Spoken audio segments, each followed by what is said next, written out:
ዓለም ምን እየሆነች ነው የሚል ጥያቄ አለ በብዙዎች ዘንድ። እጅግ የተገማችነት የበዛበት የሀገራት በኢኮኖሚ የሚተሳሰሩባቸው ስርዓቶች እንዳለ አሁን የሀገራት መጠቃቂያ የጂኦፖለቲካ ፉክክር መሳሪያ የሚሆንበት ጦርነቶች እዚህም እዛም የሚያገረሹበት የእጅ አዙር ጦርነቶች በጣም የተፋፋሙበት ታላላቆቹ ወደ አዲስ አይነት ፉክክር የበላይነት ቀጠና ለመፍጠር ሽኩቻ የሚያደርጉበት አይነት ዘመን ላይ ነው አሁን ያለነው።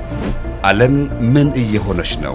በዓለም አቀፉ ማህበረሰብ ዘንድ የተያዙ መርሆች፣ ህጎች፣ አካሄዶች በሙሉ በአንድ በኩል እየፈረሱ ዓለም ኃይለኛ ቀውስ ውስጥ ገብታለች። የዓለም ስርዓት መሀል ላይ ነው የተሰበረው። ከዚህ በፊት የምናውቀው ህግ ስርዓት ያለበት ዓለም ተሰብሯል። ወዴት እንደምንሄድ ግን አይታወቅም። አሁን የቀውሱ ማዕከል ላይ ነው ያለነው፣ ወይም የአውሎ ንፋሱ አይን ላይ ነው ያለነው። በአፍሪካ ቀንድ ምን እየተከናወነ ነው? ከእንደዚህ አይነት ዓለም አቀፍ ሁኔታ ውስጥ ወደኛ ቀጠና እንምጣ። ከዚህ በፊት በነበረው ምንድነው የተለወጠው የሚለውን ብዙ ሰው ልብ ብሎ ያያል። ከዚህ በፊት በአሜሪካ የበላይነት እነዚህ ቀጠናዎች ይዘጋሉ የሚል ስጋት አልነበረም። ይሄ ቀጠና እንዲህ በሆነ መንገድ ከጊዜ ወደ ጊዜ እየጨመረ በመጣ ውጥረት ውስጥ የሚገባው ለምንድን ነው? በራሳቸው ስጋት የሆኑ የሩቅ ስጋትንም ጎትተው የሚያመጡና ተጨማሪ ስጋት የሚደቅኑ የማይታመኑ አደገኛ የስጋት ብያኔ ነው የሚሰጣቸው። የኢትዮጵያም የውጭ ግንኙነት ወዴት እያመራ ነው? በመደመር መንግስት ውስጥ ድሮ ቋሚ ጠላትና ቋሚ ወዳጅ የለም የሚል አስተሳሰብ ነበር። አሁን ግን ራሱ ወዳጅና ጠላት ብሎ ነገር የለም የሚል አስተሳሰብ ላይ ነው ያለነው። ምን ማለት ነው? በእነዚህ ሁለቱ ለውጦች መካከል ሲጅ ሜንታሊቲ የሚለው ይሄንን ነው የሚገልጸው።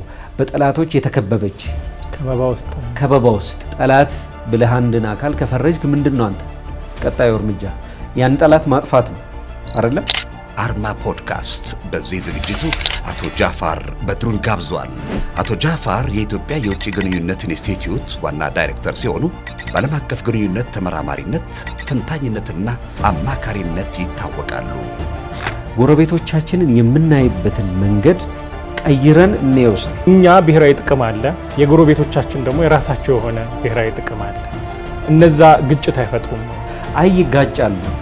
ኢትዮጵያ መሬት ተቆልፋ ወደ ባህር መውጫ ሳታገኝ ተቆልፋ ተዳክማ ስትጠፋ ነው ህልውናዬ የሚለው በጣም ያጭርና ቁንጽል ስትራቴጂክ እይታ ነው። ከዓለም አቀፍ ታሪካዊ ክስተቶች እስከ አፍሪካ ቀንድ ጂኦፖለቲካዊ አስተላለፎች ድረስ የኢትዮጵያ የውጭ ግንኙነት ፖሊሲ ይተነተናል። በአንድ በኩል ብሔራዊ ጥቅማችንን እናስቀድማለን፣ በሁለተኛ በኩል ደግሞ ጎረቤቶቻችንን ያስቀደመ የውጭ ግንኙነት ፖሊሲ ያለን። ቀጠናውን ከመግዛት ወደ መምራት መሸጋገር። አቶ ጃፋር በድሩ ከታምራየ ወንድማገኝ ጋር በአርማ ፖድካስት ክፍል 1 እነሆ።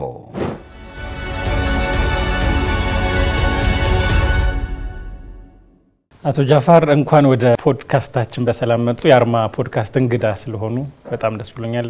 አመሰግናለሁ። እኔም ስለጋበዛችሁ እጅግ አድርጌ አመሰግናለሁ። በአንቱ እንቀጥል። በአንተ ወጣት ነው ሳይወጣ። እሺ፣ እናመሰግናለን። በአንተ እንቀጥላለን። ዓለም ምን እየሆነች ነው የሚል ጥያቄ አለ በብዙዎች ዘንድ። እስካሁን ድረስ በዓለም አቀፉ ማህበረሰብ ዘንድ የተያዙ መርሆች፣ ህጎች፣ አካሄዶች በሙሉ በአንድ በኩል እየፈረሱ ዓለም ኃይለኛ ቀውስ ውስጥ ገብታለች እና ከየትኛውም ጊዜ በላይ የተተረማመሰ ዓለም ውስጥ ያለነው ብለው የሚያስቡ ሰዎች አሉ። በሌላ በኩል ደግሞ እንደው ነገሮች ትንሽ መልካቸውን ለወጡ እንጂ ትላንት የሚሆነው ነገር ነው መልኩን እየቀየረ የሚመጣው እንጂ ምንም አዲስ ነገር የለም የሚሉም ሰዎች አሉ። አንድ የውጭ ግንኙነት የሀገርን የውጭ ግንኙነት ፖሊሲ እንደሚያጠና ተቋም መሪ እንዴት ነው የምትመለከተው? ዓለም ምን እየሆነች ነው ላንተ? አዎ እንግዲህ እሱን ጥያቄ ለመመለስ በተለይም በሀገራት በነገስታት መካከል ስላለው ታሪክ ወደ ኋላ መለስ ብለን ማየት ያስፈልጋል። ወደ ሆነ አይነት ድምዳሜ ከመድረሳችን በፊት ዓለም አቀፍ ግንኙነት ላይ ብዙ የጻፉ የተመራመሩና የተለያዩ ሀሌቶችን ያወጡ ተመራማሪዎችም የጋራ የሚያደርጋቸው ነገር ቢኖር በዚህ ዓለም ውስጥ ያው ጉልበተኛው የፈለገውን የሚያደርግበት፣ አቅመ ደካማው ደግሞ የጉልበተኛውን ትዕዛዝና ፍቃድ የሚፈጽምበት አይነት ዓለም ነው። በዛ ዘመን የዛሬ 2000-3000 ዓመት በነበሩ መንግስታት ሌሎችን መውረር፣ ማስገበር በነገስታትና በመንግስታት መሀል የነበረ ግንኙነት። እንግዲህ የሰው ልጆች ብዙ ዘመን በዚህ መልኩ ነው የኖሩት። ከዛ በኋላ ኢምፓየሮች ወይም ደግሞ ሌሎችም በቅኝ የሚያስተዳድሩ ኃይሎች የመጡበት ዘመን ነው። የሮማን ኤምፓየርን ካየን የሜዲትራኒያን የምንለውን ዓለም ከስፔን እስከ ሊባኖስ እስከ ቱርክ እስከ ኢራቅ ድረስ ያለውን አሁን ላይ ከ20 ምናምን በላይ የሆኑ ሀገሮችን በአንድ ኤምፓየር ውስጥ የሚያስተዳድርበት እና ፓክስ ሮማና የሚባለው የሮም ሰላም የሚባለው ዘመን ነበር የነበረው።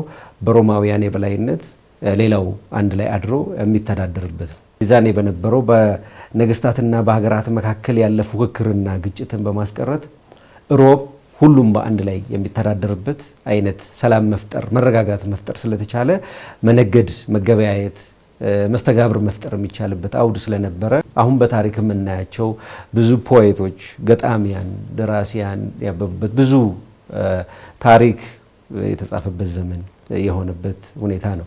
ከዛ ከሮም መውደቅ በኋላም እንደዚሁ ኦቶማን ኤምፓየር ከቱርክን መሰረት አድርጎ እስከ ቀይ ባህር እና የሜዲትራኒያን ዓለምን ያስተዳደረው እንደዚሁ የኤምፓየር ዘመን። ከዛ በኋላ ደግሞ ከኦቶማን ኤምፓየር መውደቅ በኋላ ኮንሰርት ኦፍ ዩሮፕ የሚባል ስምምነት ነበረ። ይሄ በዋነኛነት ናፖሊዮን ከፈረንሳይ አብዮት ጋር ተያይዞ አውሮፓን በአንድ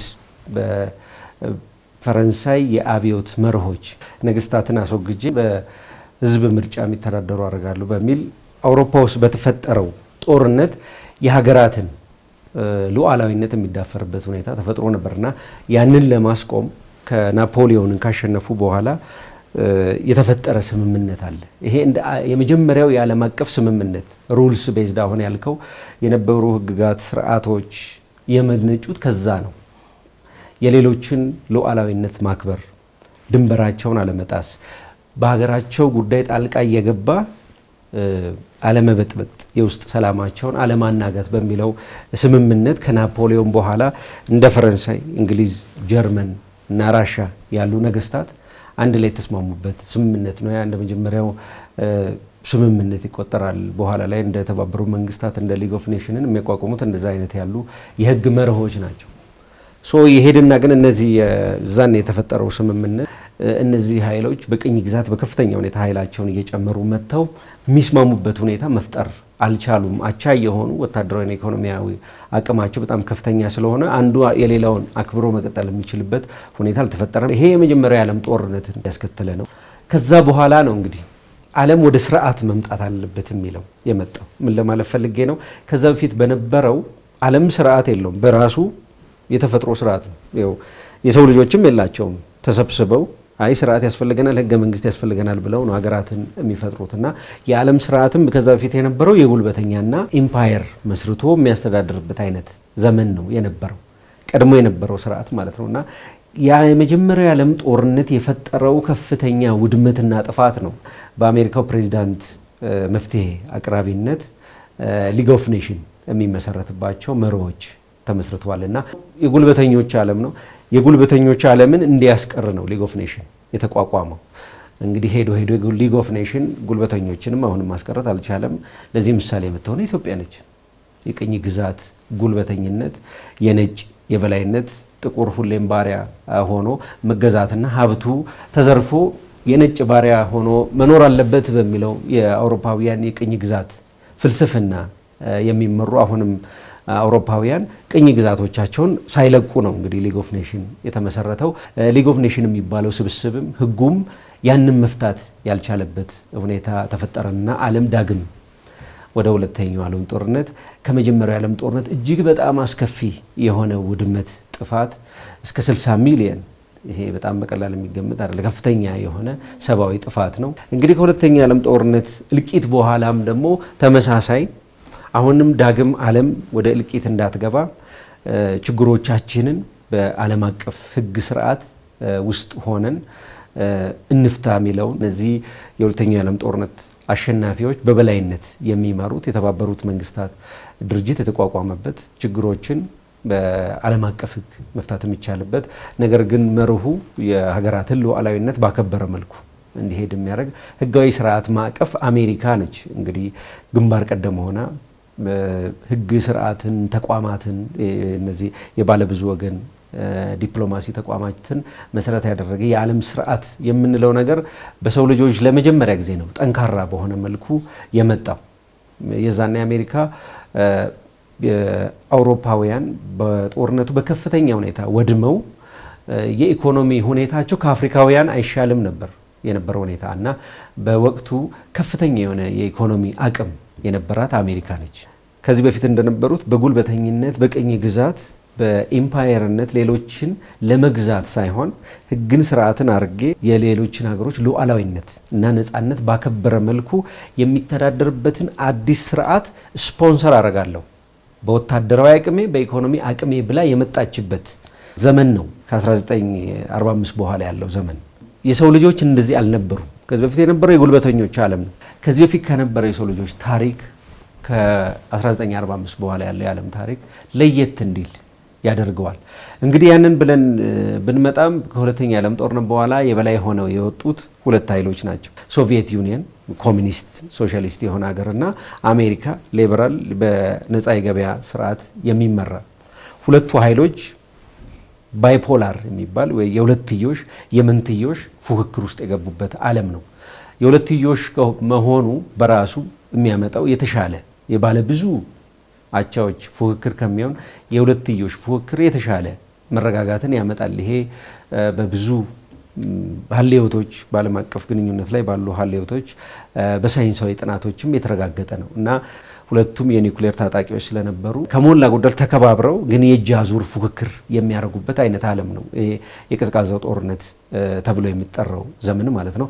ከሞላ ጎደል የዓለም ስርዓት በዛ ውስጥ መቀጠል ተችሏል። የብዙ ሀገራት ሉዓላዊነት የተከበረ፣ አፍሪካውያንም ከቅኝ ግዛት ነፃ እየወጡ ሉዓላዊነት የተከበረ፣ ግን የእጅ አዙር ጦርነት አሁንም የዓለም የሰላም እጦት ምክንያት እየሆነ ሄዷል። ግን ከሞላ ጎደል መረጋጋት ነበር። ከዛ በኋላ እንግዲህ የሚመጣው የሶቪየት ዩኒየን የኢኮኖሚ መዳከም ነው። በተለያዩ የአሜሪካ ራሻን የመገደብ ወይም ኮንቴንመንት በምንለው ስትራቴጂ እና ከዛ በኋላ ዩኒፖላር ሞመንት የምንለው ዘመን ላይ መጣ። አሜሪካ ፍጹማዊ የሆነ የኢኮኖሚ እና ወታደራዊ የበላይነት የያዘችበት ዘመን መጥቷል። በሰው ልጆች ታሪክ ውስጥ ለየት የሚለውም ከፍተኛ የሆነ የኢኮኖሚ እና ወታደራዊ አቅም እንደ አሜሪካ የደረሰ ኃይል የለም። የአሜሪካ የባህር ኃይል ሙሉ በሙሉ በሁሉም የዓለማችን ትልልቅ የሚባሉ ውቅያኖሶች ውስጥ ኦፕሬት ያደርጋል። ምንም አይነት ኃይል የአሜሪካንን ፍሊት ወይም ኔቪ መቀናቀን የሚችልበት አቅም የለም። ስለዚህ ከቀዝቃዛው የዓለም ጦርነት አሜሪካ እጅግ በጣም የገዘፈ ኢኮኖሚና ወታደራዊ አቅም ይዛ ነው የወጣችው። በሁለተኛ የዓለም ጦርነት ይዛ የወጣችው አቅም አለ። ከዛ በኋላ ይዛ የወጣችው አለ። ይህም ሆኖ ግን ሌሎች ሀገሮችን በቅኝ ግዛት ሳትገዛ የተባበሩ መንግስታት ድርጅት ቻርተርን መሰረት አድርጋ እንዲተዳደርና ስርዓቱን እንዲመጣ ያደረጀች ኃይል ተደርጋ ነው እንግዲህ የምትወሰደው።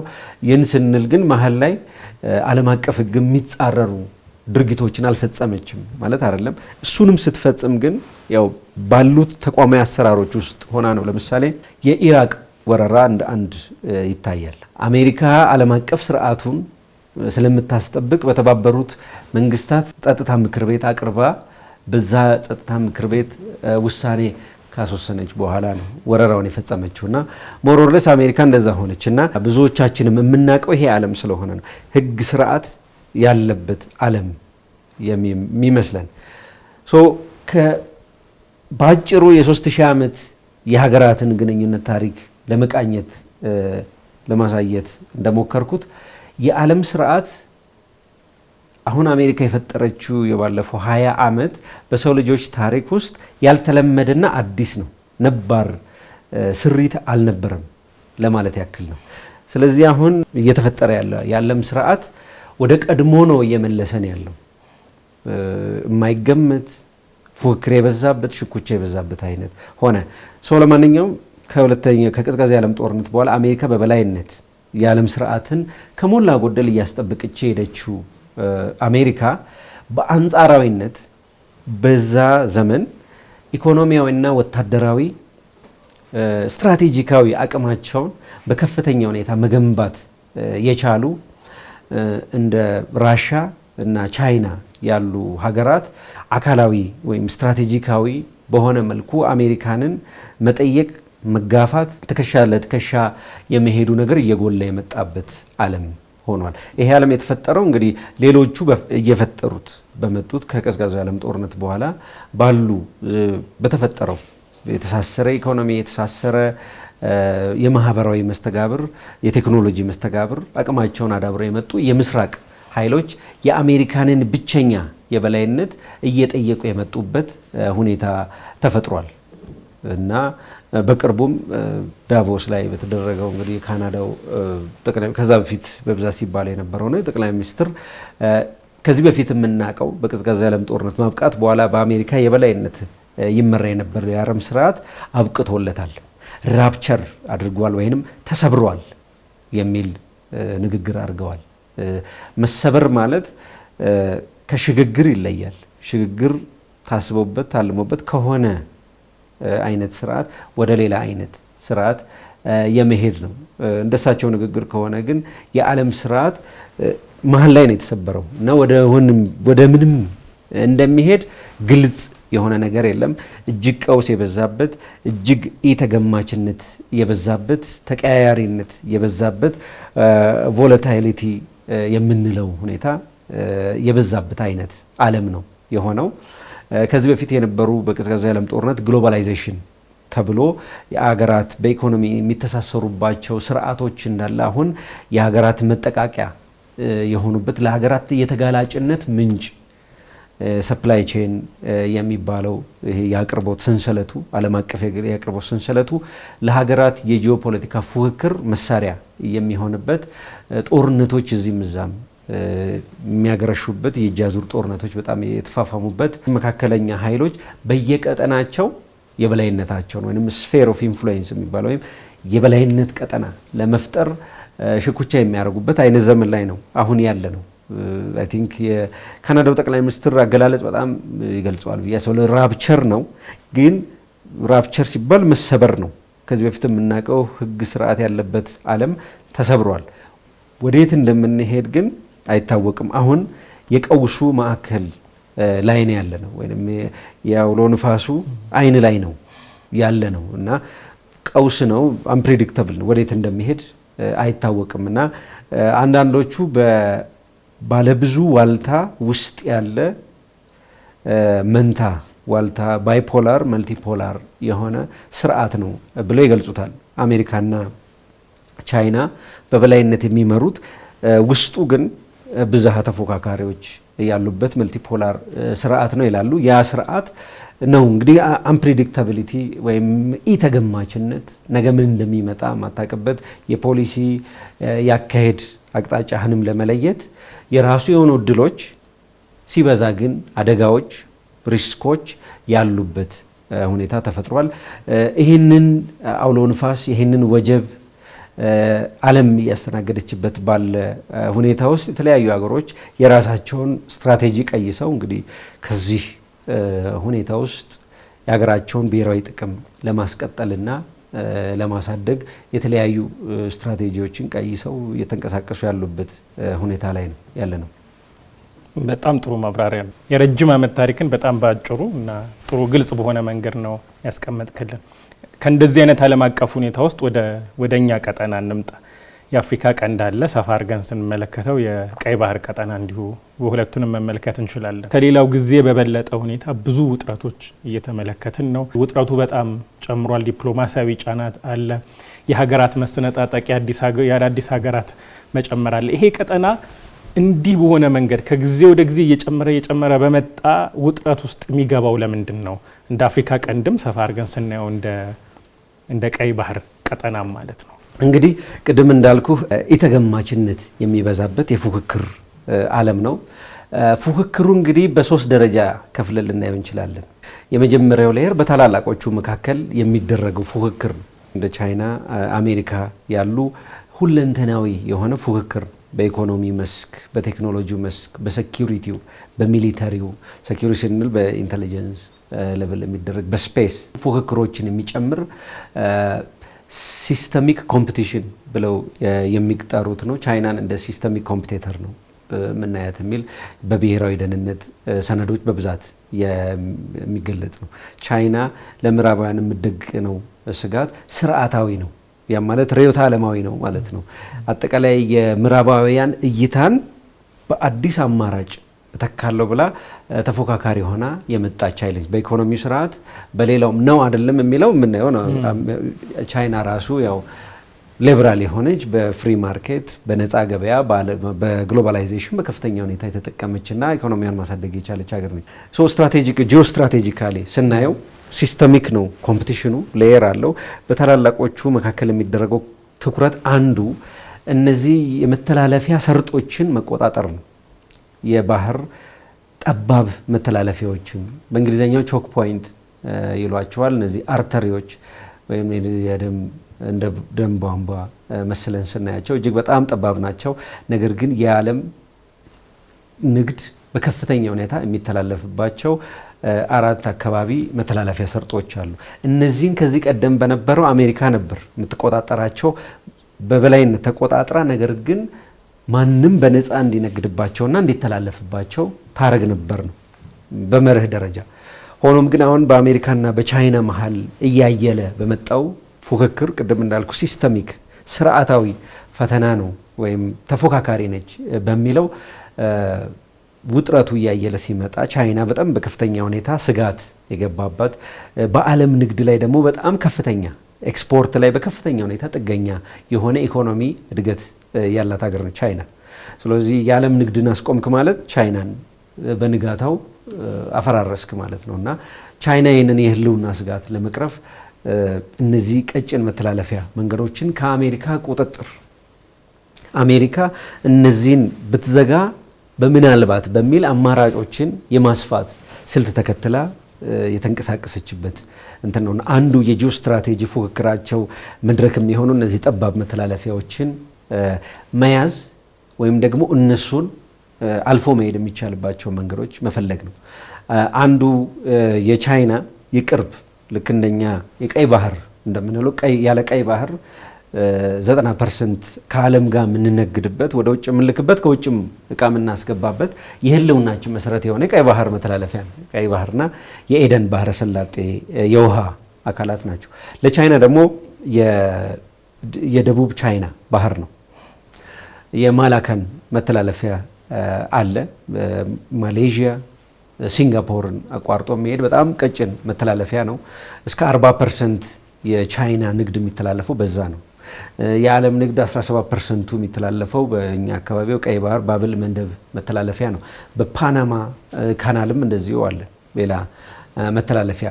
እነዚህ መተላለፊያዎችን አሜሪካ በበላይነት ነው የምትይዘው። እዛ ላይ የሚደረገው ሽኩቻ ቀላል አይደለም። ባህሩ ላይ አርቲፊሻል ደሴቶችንም በመስራት ቻይና ጥገኝነቷን ለማስወገድ የምታደርገው ፉክክር የሳውዝ ቻይና ሲ አካባቢ ያለውን የሀገራትን ስትራቴጂ ውጥረቱን በከፍተኛ ሁኔታ ዲፋይን የሚያደርገው እዛ ጋ ነው። የአሜሪካ ፓሲፊክ የምንለው ፍሊትም በከፍተኛ ሁኔታ የአሜሪካ ትልቁ የኔቪ አካል ያለውም እዛ ነው። ቻይናን የማስቆም ነው የመጀመሪያ የደሴት ሰንሰለት የሚባሉት ፊሊፒንስ፣ ጃፓን አንስቶ ያለው እስከ ታይዋን ያለው ከዛ ማለፍ የማይቻልበትን የወታደራዊ አላያንስና አቅም በመፍጠር ቻይናን እዛው ገድቦ ለማስቀረት የሚደረግ ነው። ቻይና ደግሞ እሱን ለማስተካከል BRI በሚባለው ቤልት ኤንድ ሮድ ኢትዮጵያን ባቡር የተገነባበት በምድር ላይ ከራሻ እስከ አውሮፓ የዘረጋችው ምድር አለ። በቻይና በፓኪስታን በኩልም እንደዚሁ በአቋራጭ ለመውጣት ነው እንግዲህ የተዘጋውን ነገር። እነዚህ ጠባብ ባህር መተላለፊያዎች በሲስተሚክ ሌቭል በታላላቆቹ መሀል ፉክክር የሚደረግባቸው አንድ የጂኦ ስትራቴጂ አካላት ወይ የጂኦ ፖለቲክስ የጂኦግራፊ ገጽታዎች ናቸው። ከነዛ ውስጥ አንዱ እንግዲህ የሚገኘው ቀይ ባህር ነው። ባብል መንደብ የሚባለው ወደ 16 ኪሎ ሜትር አይነት ስፋት ያለው ነው። በጣም ጠባብ ነው። 16 ኪሎ ሜትር ስንል እጅግ በጣም ማላከን ስትሬት ሌሎችም ከምንላቸው ይጠባል። እንትን በቀላሉ በአንድ መድፍ የዓለምን እስከ 20% ንግድ ማስቆም ትችላለህ ማለት ነው። ያንን ማንም መዝጋት እንዳይችልና ቻይና ከአውሮፓ ጋር የምታደርገውን ንግድ መዝጋት እንዳይችል ቻይና ወደ ቀጠናችን ትመጣለች ማለት ነው። አሜሪካም ደግሞ ያንን አቅም ለመፍጠር አሜሪካም ትመጣለች ማለት ነው። ስለዚህ እነዚህ ከታላላቅ ሀገራት ፉክክራቸው ወደ ቀጠናችን ይመጣል። ቀጠናችን ልዩ ስትራቴጂካዊ አቅም የሚመነጨው ከዚህ ነው። ይሄ በመጀመሪያው ሌየር የሚደረገው ፉክክር ነው። በሁለተኛ ሌየር ያለው ፉክክር ደግሞ የመካከለኛ ኃይል የምንላቸው ናቸው። እነዚህ በአረብ ባህረ ሰላጤ ሀገራት ቅድም ባልካቸው የአረብ ባህረ ሰላጤ ሀገራት እንደ ቱርክ ያሉ ሀገራት ናቸው። እነዚህም ሀገራት ከኤዥያ ጋር የሚገበያዩበት መተላለፊያቸው የባበል መንደብ ጠባብ መተላለፊያ ነው። እነሱም ደግሞ ለተጽዕኖና ቀጠናውን ለመቆጣጠር በቀጠናው ያሉ ወደቦችንና መተላለፊያዎችን እነሱም መቆጣጠር ይፈልጋሉ። ከዚህ በፊት በነበረው ምንድነው የተለወጠው የሚለውን ብዙ ሰው ልብ ብሎ አያው። ከዚህ በፊት በአሜሪካ የበላይነት እነዚህ ቀጠናዎች ይዘጋሉ የሚል ስጋት አልነበረም። አሁን ግን አሜሪካ በኤዥያ ያለኝ ፉክክር ነው የሚበልጥብኝ፣ ስለዚህ ትኩረቴን ወደ ኤዥያ አረጋለሁ ስላለች እዚህ ጋር የተፈጠረ ስትራቴጂክ ክፍተት አለ፣ ወታደራዊ የሆነ ማለት ነው። ስለዚህ እዚህ ጋር ሰላምን ነፃ የሆነ የመርከቦች የንግድ መርከቦች እንቅስቃሴን የሚቆጣጠር ኃይል አይኖርም ማለት ነው። ክፍተት ይሆናል። ይህን ክፍተት ለመሙላት ነው እንግዲህ እነዚህ ኃይሎች ወደ ቀጠናችን በከፍተኛ ሁኔታ እየመጡ ያሉት። ይሄ ሁለተኛ ደረጃ ያለውን በቀጠና ያለውን ሽኩቻ ፉክክር ይፈጥረዋል። ሳውዲ፣ ዩኤኢ፣ ኳታር ናቹራል ጋዝ የሚተላለፈው በባበል መንደብ ነው። እሱ ተዘጋ ማለት እነዚህ ሀገራት በከፍተኛ ሁኔታ ኤክስፖርታቸው አደጋ ላይ ነው የሚወድቀው። ሌላም ከአውሮፓ አጠቃላይ የሚደረገው ንግድ ይቆማል ማለት ነው። ስለዚህ እነዚህ ሀገራት አሜሪካ ጥላው በወጣችው ቦታ ላይ ቦታውን የተፈጠረውን ቫኪዩም ክፍተት ለመሙላት ወደ ቀጠናችን ተስበው ይመጣሉ ማለት ነው። ሶስተኛው ሌየር የቀጠናው ሀገራት ናቸው። መዋቅራዊ የሆነ ችግር አለባቸው። እነዚህ ሀገራት ሀገረ መንግስት አቅማቸው ደረጃ አይደለም። የመንግስትነት አቅማቸው በከፍተኛ የደረጃ አይደለም። ብዙዎቹ በቅርቡ ነፃ የወጡ የከሰሙ እና ደካማ የሆኑ ሀገረ መንግስታት ያሉባቸው ናቸው። የኢኮኖሚ አቅማቸውም በጣም ደካማ ነው። ስለዚህ የሀገራቱ የእርስ በርስ ግንኙነት ከድህረ ቀኝ ግዛት በኋላ ባለው ዘመን በውጥረት በጥርጣሬ የተሞላ ነው። የጋራ የሆነ ተስፋን ማየት የሚችል ሳይሆን የሩቅ ኃይልን ጎትቶ ወደ ቀጠናችን በማምጣት አለቃ በማድረግ የቅርብ ኃይልን የበላይ ለመሆንና ይጫነኛል ብለ ያሰብከውን ኃይል ለመከላከል የሚደረግ እሱም ደግሞ አንተ ላይ ጥገኛ እንዲሆን ጎረቤት አንተ ላይ ጥገኛ እንዲሆን አድርገ በጋራ መረዳዳትና መተማመን ላይ ያልተመሰረተ ምንም ኢንቴግሬቲቭ የሆነ የሚያቀናጅ አይነት ሐሳብ የሌለበት አይነት ቀጠና ነው። ስለዚህ ካለው አቅም አንፃር ሁሉም የሚፎካከርበት ነው። ግን መዋቅራዊ የሆነ የመንግስታዊ አቅማቸው የፈረሱ መንግስታት አሉ። በጣም የተዳከመ ኢኮኖሚ ያላቸው የተዳከመ ተቋማዊ አቅም ያላቸው ሀገሮች አሉ። በእነሱ መሀል ደግሞ ያለው ውጥረት፣ አለመግባባት እና የበላይና የበታች ግንኙነት አለ። ይሄ የቀጠናው ጂኦፖለቲክስ እና ፖለቲካዊ ሁኔታ እንግዲህ ዲፋይን ያደርገዋል። ስለዚህ በቀጠናችን በዓለም አቀፍ ደረጃ እጅግ ስትራቴጂካዊ ቀጠና ስለሆነ በቀጠናው ደረጃ ለቀጠናዊ ሀገራትም ስትራቴጂክ ስለሆነ በቀጠና ያሉ ሀገራት ደግሞ ባለባቸው መዋቅራዊ ችግር የጋራ ቪዥን እና የሚተባበሩበትን ሁኔታ መፍጠር ስላልቻሉ በሶስት ደረጃዎች ችግር ውስጥ ገብቶ የቀውስ ማዕከል፣ የፉክክር ማዕከል፣ የግጭት ማዕከል የዓለም አቀፍ ሁኔታው ነጸብራቅ አስከፊ በሆነ መልኩ የሚታይበት አይነት ቀጠና አድርገን ልንወስደው እንችላለን። ከቀጠናው ደግሞ እስቲ ወደኛ እንምጣ። የኢትዮጵያ የውጭ ግንኙነት ፖሊሲ አጠቃላይ እሳቤው ከእውናዊነት ወደ ፕራግማቲዝም እሳቤዎች ተለውጧል የሚሉ አስተሳሰቦች አሉ። በመደመር መንግስት ውስጥ ወይም በመደመር እሳቤ ውስጥ የተጠቀሰ አንድ አገላለጽ ድሮ ቋሚ ጠላትና ቋሚ ወዳጅ የለም የሚል አስተሳሰብ ነበር። አሁን ግን ራሱ ወዳጅና ጠላት ብሎ ነገር የለም የሚል አስተሳሰብ ላይ ነው ያለ ነው። ምን ማለት ነው? በእነዚህ ሁለቱ ለውጦች መካከል አጠቃላይ የኛ ፖሊሲስ ምን ይመስላል? እንግዲህ በቀጠናው ያለው ሁኔታና ኢትዮጵያ ቀጠናውን ታይበት የነበረው ሁኔታ ህልውናን መሰረት ያደረገ ነበር፣ ወይም ደግሞ ስጋትን ማዕከል ያደረገ ነው፣ ወይም ደግሞ ፍራቻን ፊር ትሬት እና ሰርቫይቫል ለኢትዮጵያ ቋሚ የሆነ የስጋት ምንጭ እና በራሳቸው ስጋት የሆኑ የሩቅ ስጋትንም ጎትተው የሚያመጡና ኢትዮጵያ ላይ ተጨማሪ ስጋት የሚደቅኑ የማይታመኑ አደገኛ የሆነ የስጋት ብያኔ ነው የሚሰጣቸው። ሲጅ ሜንታሊቲ የሚለው ይህንን ነው የሚገልጸው። በጠላቶች የተከበበች ከበባ ውስጥ ያለ ሁሌም እንግዲህ ከበባ ውስጥ ያለ ኃይል ሁሌም በህይወት ለመቆየት ነው። ዙሪያውን ጠላት ነው የከበበው። ስለዚህ እሱን ጥሶ ለመውጣት የሚደረግ እንግዲህ ፍራቻን መሰረት ያደረገ ፖሊሲ በዋነኛነት እንደ ፖሊሲ መፍትሄ የሚያመጣው በወታደራዊ የበላይነት መቆጣጠር፣ በኢንተለጀንስም በተመሳሳይ መልኩ በደህንነት ስራዎች እነዚህን ሀገሮች ማዳከም፣ ማፈራረስ፣ ማክሰምን ማዕከል ያደረገ ለምን መሰረቱ ጠላት እንትን ስለሆነ ነው። በጠላትነት የህልውና ስጋት አድርገህ ዲፋይን ስላረከው ያንን ነው። ከለውጡ በኋላ ይሄንን እስቲ ቆም እናርግና አዎንታዊ በሆነ መልኩ እስኪ ሌላም አማራጭ አለ የሚለው እይታ ነው። እንግዲህ ጎረቤቶቻችን ለኢትዮጵያ ቤትም እንትን እንደሚባለው አንድ ስትራቴጂክ ዴብዝ ናቸው። የስትራቴጂክ ጥልቀት የሚሰጡ ናቸው። ይሄንን ያልተረዳ ነበር ከዚህ በፊት የነበረው ፖሊሲ።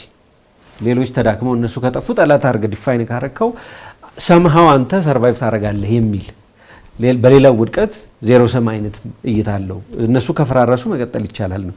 ሶማሌ ላይ እንዳየነው ሶማሌን ፈራርሰው የመጣው አልሸባብ ነው።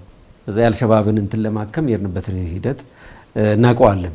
ሰራዊት እዛ አሰማርተን በብዙ መልኩ እስካሁንም እንደ መንግስት ሪቢውልድ ለማድረግ ብዙ ፈተናዎች የገጠሙበት ሁኔታ አለ። ጎረቤቶቻችን እድገታቸውም ውድቀታቸውም በቀጥታ የኛ እድገትና ውድቀት ነው። ይሄ በሁሉም ቀጠና ያለ እይታ ነው። ቻይና ቅድም እንዳልኩ በሳውስ ቻይና ሲ ያለው ጉዳይ የህልውና ጉዳይ ነው። ለምን ድንበሯና መተላለፊያ ፊት ለፊት ስለሆነ ነው። ራሻም እንደዛው ስትራቴጂክ ኮር ምንለው ግዛቷ በቀጥታ ለኔቶ ተጋላጭ የሚሆነው በምስራቅ አውሮፓ በኩል ስለሆነ ምስራቅ አውሮፓን እንደ ባፈር ስትራቴጂክ ዴብዝ የምትጠቀምበት ወይም ደግሞ የስትራቴጂክ ጥልቀት የመከላከያ ወረዳ ልንለው እንችላለን ነው የምትጠቀመው። ስለዚህ በምስራቅ አውሮፓ ያለውን ነገር በደንብ ነው ዲፌንድ የምታደርገው ራሻ ማለት። ቻይናም እንደዛው፣ ኢትዮጵያም እንደዛ ነው። ከነዚህ ሀገራት ግን በተለየ መልኩ ኢትዮጵያ ደግሞ በተለይም ከ1991 በኋላ ኤርትራ ከተገነጠለች በኋላ ወደብ አልባ ሀገር በመሆኗ ሙሉ በሙሉ ጉሮሯ መተንፈሻዋ እነዚህ ሀገራት ናቸው። እነዚህን ሀገራት በጠላትነት ፈርጀ መዝለቅ የሚችልበት እንትን አይደለም። የስትራቴጂክ ዴብዝ ብቻም ሳይሆን ስትራቴጂክ ዲፔንደንሲም አለ። ከነዚህ ሀገራት ጋር ያለን ግንኙነት አጥብቆ መያዝ ያስፈልጋል። ግንኙነቱን በቀላሉ በጠላትነት ፈርጀህ ብቻ እነሱን በጥርጣሬ በማዝለቅ የሚሆን አይደለም የሚለው ነው። ስለዚህ ያልተሄደበትን አዲስ መንገድ የሚተልም ነው። በመደመር ብዙ መድብሎችም በፖሊሲዎችም በተደጋጋሚ ናሬቲቭ ሊቀርብ እንደተሞከረው ጎረቤቶቻችንን የምናይበትን መንገድ ቀይረን እንወስድ። በጠላትነት ፈርጀን በወታደራዊ ማዳከም በሌላውም አዳክሞ የመግዛት እሳቤን ትተን ቀጠናውን በኢኮኖሚ በማህበራዊ በዲፕሎማሲ እና ሶፍት ፓወርን በመጠቀም በማስተሳሰር ቀጠናውን ከመግዛት ወደ መምራት መሸጋገር። ኢትዮጵያ የቀጠናው ትልቅ ሀገር ነች። ማንም ሊጠይቀው የሚችል ጉዳይ አይደለም። የተፈጥሮ ሀቅ ስለሆነ ማለት ነው። ሰፊ የቆዳ ስፋት፣ ሰፊ ህዝብ፣ ሰፊ ኢኮኖሚ፣ ሰፊ ታሪክ ያላት ሀገር ነች። ከነዚህ ጎረቤቶቿ ጋር ደግሞ በህዝብ፣ በመሬት፣ በማህበራዊ ትስስር እና በኢኮኖሚ ግንኙነትም የተሳሰረች ነች። እነዚህን እስከዛሬ ያላየናቸውን ግንኙነቶች አስፍተን ከነዚህ ጋር እንቀናጅ፣ ከጎረቤቶቻችን ጋር ትስስር እንፍጠር።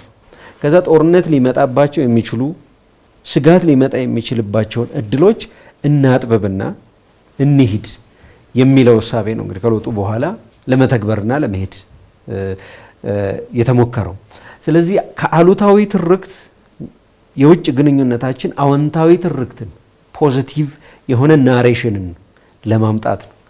ወይም ደግሞ በጉልበት ሳይሆን በፎርስ ኦፍ አትራክሽን ወይም ደግሞ በመሳብ የጋራ ኢኮኖሚ ያለ ለምሳሌ ሶማሌን ብታይ ሶማሊያ ጎረቤት ሀገር ሶማሊያ አለ። በብሔርም በቋንቋም በእምነትም ኢትዮጵያ ውስጥ ያለ ሶማሊያ አለ። አፋር በተመሳሳይ ነው። በሱዳን በኩል በተመሳሳይ ነው። በርታ እዚህም አለ እዛም አለ። ጋምቤላ እንደዛው፣ ኖየር እዛም አለ እዚህ። ደቡብ ምዕራብ ላይም እንደዛው። በኬንያ በኩል ኦሮሞ እዚህ ያለ እዛም አለ። ይሄንን እንደ ማህበራዊ ካፒታል ወይንም እንደ ወረት ወስደን ከጎረቤቶቻችን ጋር ያለንን ግንኙነት በእነዚህ እስከ ዛሬ ባላየናቸው ፈርጀን ጠላት አድርገን እንትን የምንለው የራሳችን ህዝብ ነው። ሶማሌ እዚህም አለ እዛም አለ። ያንን ከማድረግ ሁለቱ ኢንቴግሬት ሆነው በጋራ የጋራ ቀጠናዊ ብሎክ የኢኮኖሚ የፖለቲካ ብሎክ ሆነ መውጣት የምንችልበት አይነት ህልምን የሰነቀ ነው። ይሄ ማለት አውሮፓ ላይ ያየነው የአውሮፓ ህብረት መፍትሄ ማለት ነው። አውሮፓ ላለፉት ረጅም ዓመታት ቮልተኛ የዓለም ጦርነት በፊት በነበሩ ከናፖሊዮን ጦርነቶች ጀምሮ ቢያንስ ከዛም በፊት በነበረው ከዌስትፋሊያ ስምምነት ጀምሮ ለ400 ዓመት ወስደን ብናየው ሃይማኖትን፣ ብሔርን መሰረት አድርጋ ስትፋጅ የነበረች ዓለም ነች። ከፍተኛ የሁለቱ የዓለም ጦርነቶች እልቂት የተከሰተባት ሀገር ነች። አውሮፓ ግን ወደ አንድ መታ ሰላም አግኝታ አሁን የምናየው አይነት የብልጽግናና የስልጣኔ ደረጃ እንድትደርስ ያረጋት ይሄንን በመጠቀሟ ነው። ኢኮኖሚክ የሆነውን የኢኮኖሚ ማህበራዊ ትስስራቸው የቤትሆቨን ዘፈኖችን መተሳሰሪያ የአውሮፓ ህብረት መዝሙር በማድረግ ኢኮኖሚያቸውን በማስተሳሰር ጀምረው ነው ከፍ ወዳለ አሁን ትልቅ የኢኮኖሚ ብሎክ ራሳቸውን ማሸጋገር የቻሉ በዓለም አቀፍ ደረጃ ተገዳዳሪ ኃይል ሆነው የመጡ ሰላም መፍጠር የቻሉ በቀጠናችንም በተመሳሳይ መልኩ ያልተሄደበትን ሁኔታ እንሂድበት ከሚለው ነው። ወታደራዊ ገዢነት ወደ ኢኮኖሚያዊና ማህበራዊ መሪነት ኢትዮጵያን አሸጋግረን ከሃርድ ፓወር ወይም ጠጣር ኃይልን ከመጠቀም ሶፍት ፓወር ተጠቅመን በቀጠናው የመሪነት አቅማችንን ተጠቅመን ቀጠናውን አንድ ላይ ኢንቴግሬት አድርገን ከፍ እናድርግ፣ ጎረቤቶቻችንን እናስቀድም ሲል ይሄንን ነው። ከዚህ በፊት አላስቀደምንም። የሩቁን በማየት እነዚህን ጠላት አድርገን ፈርጀን ከሩቁ ጋር በመስራት ላይ ያተኮረ ነበር። አሁን እነዚህን እናስቀድምና የህልውናችን መሰረት የነሱም የህልውና መሰረት ስለሆነን አንድ ላይ ማደግ የምንችልበትን አዲስ ምዕራፍ አዲስ ህልም እንጀምር የሚል አዎንታዊ ትርክት ነው። እንግዲህ በውጭ ግንኙነትና በብሔራዊ ደህንነታችን ረገድ በመደመር እሳቤዎች ውስጥ የምናየው አዲስ እይታ እዚህ ውስጥ በአንድ በኩል ብሔራዊ ጥቅማችንን እናስቀድማለን፣ በሁለተኛ በኩል ደግሞ ጎረቤቶቻችንን ያስቀደመ የውጭ ግንኙነት ፖሊሲ ያለን እና የኛ ብሔራዊ ጥቅም አለ፣ የጎረቤቶቻችን ደግሞ የራሳቸው የሆነ ብሔራዊ ጥቅም አለ። እነዛ ግጭት አይፈጥሩም ወይ? በተጨባጭስ በእኛና በጎረቤቶቻችን መካከል አሁን እንዳልከው አወንታዊ የሆነ የጋራ እሴት ላይ የተመሰረቱ ግንኙነቶችን መስረት ብንልም አሁንም ጎረቤቶቻችን ለኛ ብሔራዊ ጥቅም ስጋት ነው የሆኑት፣ ውጥረትና አላስፈላጊ ፉክክር ውስጥ ያለ ነው ብሎ የሚያነሱ ሰዎችም አሉ። የሁለቱ በእኛና በጎረቤት ሀገሮቻችን መካከል የሚፈጠረውንስ የብሔራዊ ጥቅም ግጭት እንዴት ትመለከተዋል? ትክክል፣ በጣም ጥሩ ጥያቄ ነው። ኢትዮጵያ ጠቅላላ በጠላት ነው የተከበብኩት በሚለው እይታ ነው ሌሎችን ለማዳከምና ለማጥፋት የታደረሰን የሚለውን ማየትና መመዘን ይጠይቃልና አንዱ እይታ ከዛም ይመነጭ ስለሆነ ነው። የኢትዮጵያ ብሔራዊ ጥቅምና የሌላው ብሔራዊ ጥቅም የጎረቤቶቻችን ብሔራዊ ጥቅም ይጋጫል፣ ሊታረቅ አይችልም ከሚል እይታ የሚመነጭ ስለሆነ ነው። አሁን ባልኩ ግን አዎንታዊ ከሆነ ህልውናችን የተጋመደ ነው። ህዝብ፣ መሬት እና ቀጣይ የኢኮኖሚ እና የፖለቲካ ጣፈንታችን አንድ ላይ ነው። እነዚህ ጎረቤት ሀገራት ያለ ኢትዮጵያ ኢኮኖሚ ምርት መዝለቅ አይችሉም። በደንብ ደግሞ ከተጋመድን ኢንቴግሬት ካረግን በእንግሊዘኛው እነሱም ያድጋሉ እኛም እናድጋለን። ይጋጫሉ። ኢትዮጵያ በመሬት ተቆልፋ ወደ ባህር መውጫ ሳታገኝ ተቆልፋ ተዳክማ ስትጠፋ ነው ህልውና የሚለው በጣም ያጭርና ቁንጽል ስትራቴጂክ እይታ ነው፣ ወይም ስትራቴጂካሊ ማዮፒክ ነው ብለው ባለሙያዎች የሚገልጹት ነው።